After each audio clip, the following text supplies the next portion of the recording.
Hey y'all, and welcome to day 11 of our 31 days of shadow work series. Can y'all believe we are almost halfway through the month? That shit crazy. So as usual, I'm so excited to have you here with me continuing your healing journey. So each day we're diving into a brand new prompt that is going to help you explore your shadows so that way you can enhance your healing journey. Now today's prompt is all about your career and discrimination. So remember, this is a safe space. So take time, take grace, give yourself compassion as you go through these prompts. Let's get into it. So today's prompt is, how do you cope with microaggressions or discrimination in your professional life? So Black men, Black women, this is definitely for y'all, okay? Because a lot of us are in white spaces. A lot of us are in spaces that are not inclusive. A lot of us are in spaces that are not multicultural, that do not promote multiculturalism, that do not promote just being different amongst each other. Now, this question is definitely more for y'all than for me because I haven't really had a lot of experiences at work where there's like microaggressions or discrimination because, like I said before, I've been blessed enough to always be in Black spaces. This is my first corporate job. This is my first like big girl job, and thankfully, again, I chose a company that prides itself on diversity and prides itself on being inclusive and things like that.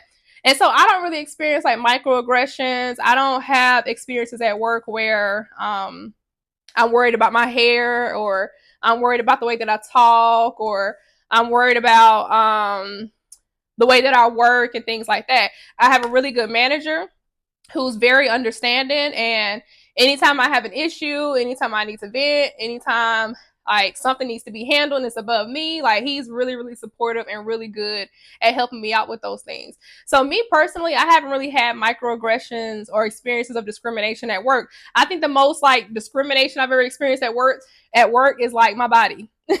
I remember y'all have so many stories about McDonald's. Y'all gonna hear about McDonald's throughout this whole week because remember, this week is focused on your career. So I think like the most discrimination I've had is like body stuff. Like when I was working at McDonald's, there were plenty of times where I was asked to change my like work pants and things like that because I'm a curvier woman. And I'm just like, my mama gave me this. Like, what do you want me to do? Like, I've always been a curvier girl. I've always like had more weight. I've always been shaped like that. So that's the only time I would say in my career where I've experienced like some type of discrimination. And even then, that's not really discrimination. That's more so like people being petty. So my experience is like way less impactful on my career than your experience may be. You may be at work and anytime you say y'all, somebody is correcting you, or anytime you change your hair, somebody's making a weird comment, or anytime there's a situation going on right now that I just learned about it, and please do more research on it because I haven't looked fully into it. But there's a Black boy in Texas right now who's missing out on his senior year of high school because he has locks. I'm just like, what? Because he has locks, he is missing out on his senior year of high school because the school will not allow him to attend while he has locks in, and he's not cutting his hair, which good for him because it's 2024. Like this idea that we can't wear locks, a natural hairstyle, mind you, to school is crazy. But I know there are workplaces who deem this as unprofessional. There are workplaces who deem, maybe even the jury, like maybe the jury that you wear to work may seem as unprofessional. Your nails maybe seem as unprofessional at work. All of those are microaggressions. You could experience discrimination based on being a woman, based on your skin color, based on your sexual identity.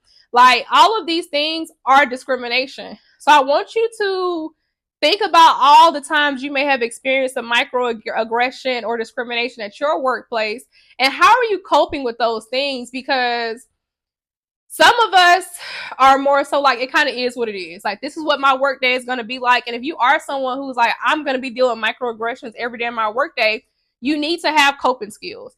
You need to be able to have self-care in place before work, during work, and after work. Because when you are a Black man or Black woman who's accepting that this is just going to be your work experience, you want to make sure that it doesn't start attacking your identity, that it doesn't start attacking how you feel about yourself and how you view yourself and how you value yourself.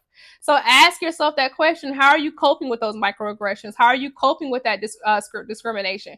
What are you doing to protect yourself? So thank y'all so much for joining me for day 11. I'll be back for day 12, and I'm so proud of y'all for continuing this journey. Again, if you are participating, hashtag 31 days of shadow work and tag me at Keandra Ware. See you tomorrow.